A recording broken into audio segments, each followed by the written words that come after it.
Fighting Gentleman here, and this is a very difficult video for me to have shot, considering how serious the topic is. In Connecticut yesterday, a 20-year-old man by the name of Adam Lanza opened fire on an elementary school,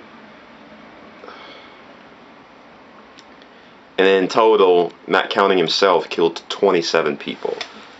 Two of those people were his mother and father, before he turned the gun on himself after killing these they're pretty much children. They were pretty much kindergarten students. They were in between the ages 5 and 10.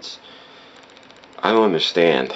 The one thing that really makes me angry about all of this is there's no real reason or motive of why he would do such a thing, or anyone for that matter. There's no fucking justifiable reason whatsoever. I don't care who you are or what you believe in. There's nothing you can say that can convince me. The only conclusion I can come down to is that he's just fucking crazy. That's all I can even come to a conclusion.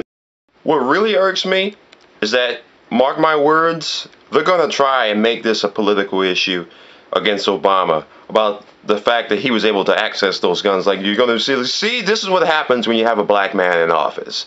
You get him in office, and then all these people can start getting killed because of gun regulations. You know, either that, or they're gonna be like, well, gun regulations are too lenient, or they're not strict enough. Mark my words.